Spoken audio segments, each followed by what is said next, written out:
Bonjour et bienvenue sur French with Jeanne, un podcast en français pour les étudiants de français. Vous écoutez la 7e série, qui consiste en une introspection sur mon année 2019. Aujourd'hui, je vous parle des réussites et des moments marquants qui ont eu lieu dans ma vie personnelle. Allons-y. Mon plus gros succès personnel de l'année 2019 est, sans hésiter, d'avoir testé un nouveau style de vie. Vous savez sûrement déjà que je me considère comme une nomade. Je n'ai pas de résidence à moi, excepté ma chambre d'enfant chez mes parents. C'est déjà beaucoup, car je peux y stocker des affaires et je sais que je suis toujours la bienvenue. Mais en 2019, j'ai passé 10 mois en Asie du Sud-Est, à voyager de ville en ville et de pays en pays. Je suis fière d'avoir testé ce nouveau style de vie et je suis heureuse qu'il me plaise. J'en ai beaucoup parlé dans la série 4 Être nomade digital. Ce mode de vie, comme tous les autres, a ses avantages et inconvénients.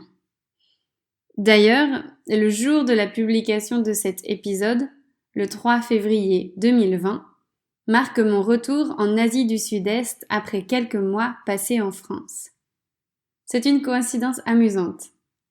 Aujourd'hui, j'atterris donc à Bangkok et ensuite, j'irai dans le sud du Laos pour y passer des vacances. Je ne suis jamais allée au Laos, alors j'ai hâte de découvrir. Ce style de vie m'a permis de relever quelques défis, et notamment celui de vivre avec moins. Ne pas être attaché à un lieu me donne une grande sensation de liberté. Et ne voyager qu'avec un sac à dos me donne une grande sensation de légèreté. Même si parfois je me lasse de toujours porter les mêmes vêtements, j'aime le fait de me contenter de ce que j'ai.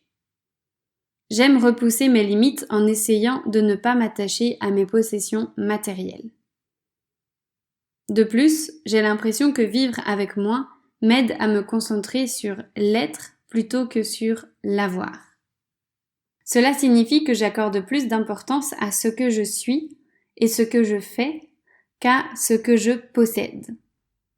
Moins de possessions matérielles signifie aussi moins de dépenses pour ces choses-là. Et donc, plus d'argent pour les expériences. Je suis convaincue qu'à la fin de sa vie, on se souvient plus de ses expériences que de ce qu'on a possédé. C'est pour cela que j'essaye de privilégier mes expériences. En plus de ça, être nomade m'a amené à rencontrer des gens du monde entier. Et certains ont marqué mon voyage plus que d'autres. J'adore apprendre à connaître de nouvelles personnes. Et de temps en temps, je rencontre des gens avec qui le contact est immédiat. Nos personnalités se font écho, et je trouve ça génial. Quand je suis chez moi, en France, ça arrive beaucoup moins souvent que quand je suis en voyage. En 2019, j'ai donc rencontré Lucie, une fille simple d'une vingtaine d'années, très facile à vivre et très gentille. Même si elle se sent un peu perdue dans sa vie, car elle ne sait pas trop quel métier elle aimerait faire, elle avance petit à petit et vit dans le moment présent. J'admire sa détermination. L'année dernière, j'ai aussi rencontré Nate. Il possédait un petit espace de coworking en Thaïlande. Ma rencontre avec lui m'a inspirée, car il ne semble pas avoir peur de se lancer dans de nouveaux projets. Il a beaucoup d'idées et il n'hésite pas à les mettre en œuvre, même si, comme moi, il se questionne beaucoup. Durant mon voyage, j'ai aussi rencontré Ashley, une Américaine avec qui j'ai beaucoup discuté. On a parlé de choses profondes comme l'amour et les sentiments, nos croyances et nos motivations. Avec Ashley, je me suis sentie écoutée et cette oreille attentive m'a fait du bien. Je suis heureuse d'avoir croisé sa route. Enfin, lorsque j'étais en Malaisie, j'ai rencontré Steve et Nassim. Steve est américain, il a une trentaine d'années. Nassim est anglais et il a 10 ans de moins. Tous les trois, nous avons passé pas mal de temps ensemble et j'ai trouvé que notre trio avait une dynamique particulière. J'adore Steve car il se fiche complètement du regard des autres et qu'il est sûr de lui. Il sait profiter de chaque moment et plus important encore, il pousse les autres à en faire de même. Sa présence est rassurante et vous fait croire que vous pouvez tout faire.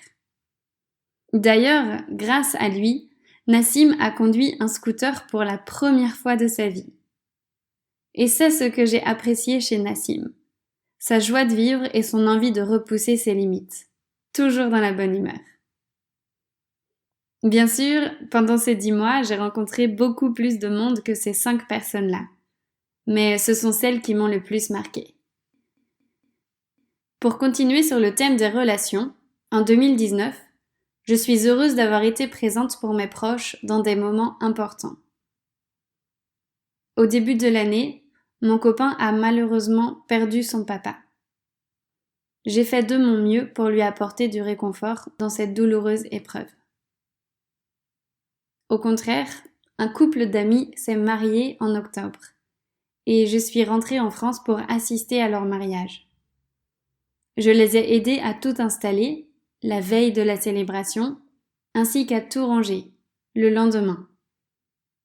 Et puis, pendant la cérémonie, j'ai fait un discours avec une amie. C'était la première fois que je faisais un discours, et j'avais beaucoup hésité à cause de ma peur de parler en public.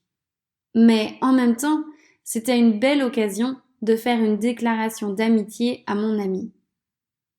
J'ai dépassé ma peur et j'ai écrit un discours que je voulais simple et léger, mais avec du style. J'ai fait des rimes pour le rendre plus amusant. Le lire devant tout le monde a été un moment très stressant, mais si c'était à refaire, je le referais. Comme je suis restée en France plusieurs mois, j'en ai profité pour passer du temps avec ma famille et mes amis. J'ai un couple d'amis qui a eu un petit bébé en octobre, et j'ai donc saisi toutes les occasions pour les voir.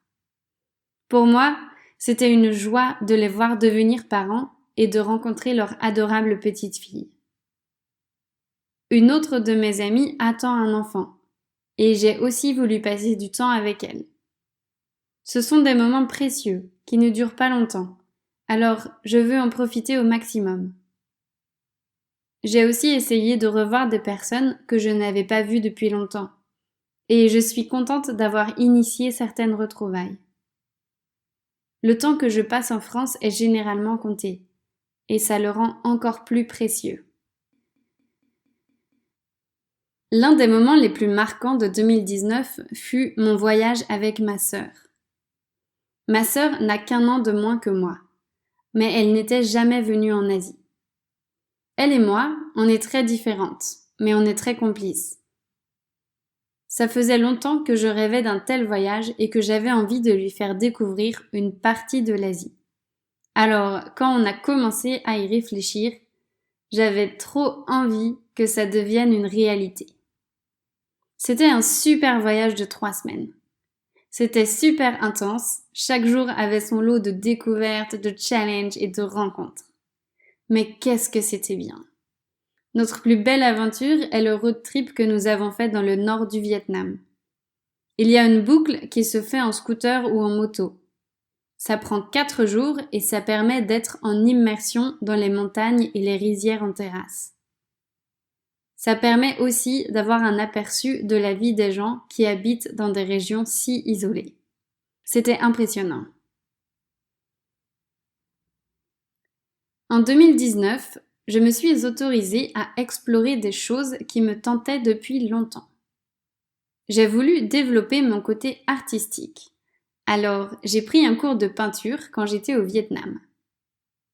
En France, j'ai acheté un peu de matériel d'aquarelle pour continuer. Je ne sais pas si je vais continuer à peindre, et d'ailleurs, pour le moment, mes peintures ne sont pas superbes. Mais ce n'est pas ça qui est important.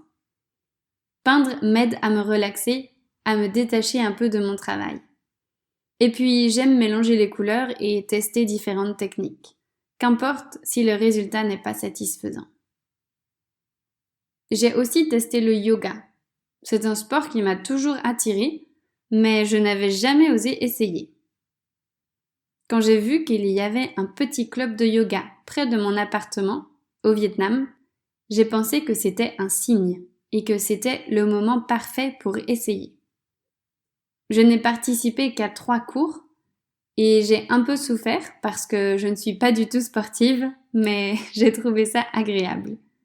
J'ai bien aimé découvrir des techniques de respiration et essayer de tenir des positions improbables. J'ai aussi voulu approfondir mon côté spirituel. La spiritualité est différente pour chaque personne, je crois. Pour moi, c'est le fait de me connecter avec mon moi profond. Au début de mon voyage, j'ai participé à une danse extatique et je crois que ça a été une expérience décisive. Pendant cette longue danse où personne ne juge personne, je me suis sentie libre d'être moi-même. C'était assez déstabilisant. Ensuite, aux Philippines, j'ai participé à une session de Reiki. Pour ceux qui ne connaissent pas, le Reiki est une forme de médecine alternative qui vise à rétablir les énergies du corps.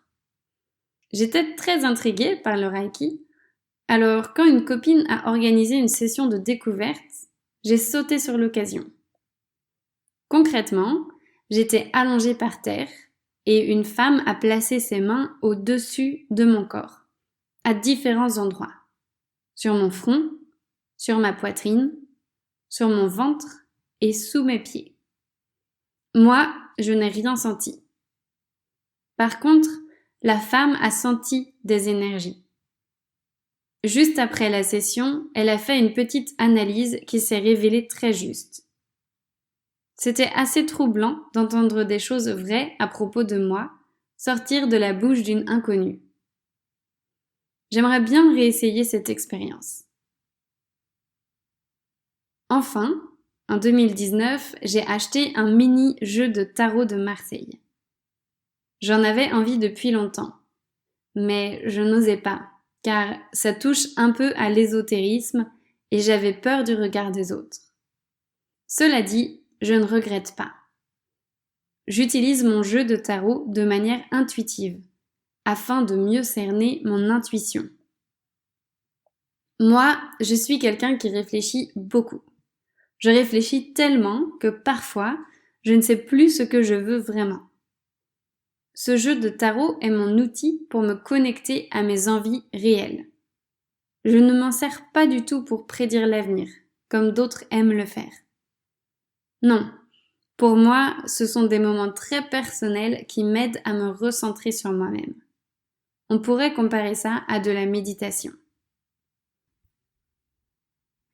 En 2019, je me suis offert plus de cadeaux que d'habitude. En général, je fais attention à ce que je dépense. Je pèse le pour et le contre et je ne fais pas d'achats impulsifs.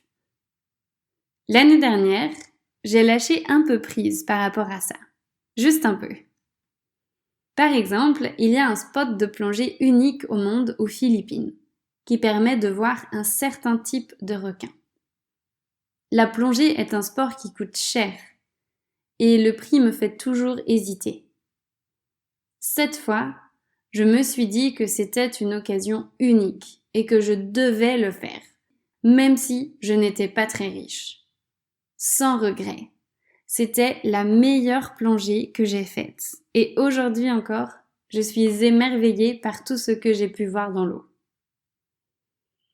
Les autres cadeaux que je me suis fait à moi-même sont plus insignifiants, car ils concernent davantage les choses du quotidien. Je me suis plus facilement acheté des cocktails en admirant le coucher du soleil, ou des chocolats chauds après de longues journées de travail. J'ai aussi acheté quelques vêtements et quelques bijoux. Ça va un peu à l'encontre du minimalisme, mais quand je vois ces objets, ça me fait plaisir. Et je crois que c'est ça, l'important. Ma dernière grande réussite de 2019 concerne mon état d'esprit. J'ai lu certains livres qui m'ont influencée, mais si je ne devais retenir qu'une chose, ce serait la notion de responsabilité extrême. Elle vient d'un livre qui s'intitule Extreme Ownership. Ce livre parle de prendre la responsabilité pour tout ce qui nous arrive, les bonnes choses comme les mauvaises. J'aime beaucoup cette idée car je la retrouve souvent dans ma vie quotidienne. Elle me permet de définir ma liberté d'action et d'accepter ma part de responsabilité. Par exemple, imaginons que je suis au restaurant avec mon copain et qu'on choisit de se partager une pizza. Évidemment, on ne veut pas la même. Si j'accepte de commander celle que mon copain préfère, alors je dois assumer ma décision. Je ne peux pas me plaindre de ne pas avoir eu ma pizza préférée, puisque j'ai accepté d'en commander une autre. De même, je ne peux pas en vouloir à mon copain et penser qu'il a imposé sa préférence, puisqu'au final, c'est ma décision. Avoir conscience de ma responsabilité m'aide à reconnaître mes choix et à ne pas avoir de ressentiment envers les autres. Une fois ma décision prise, je ne peux en vouloir qu'à moi-même si elle ne me satisfait pas. Je ne sais pas pourquoi, mais cette manière de voir les choses a changé quelque chose dans mon comportement. En fait, j'ai l'impression d'avoir plus de pouvoir. Je ne me vois plus comme une victime. Et si je veux être heureuse, à moi de prendre les bonnes décisions. Voilà, je crois que ça fait pas mal de succès et de moments marquants. L'année 2019 a été une très belle année pour moi.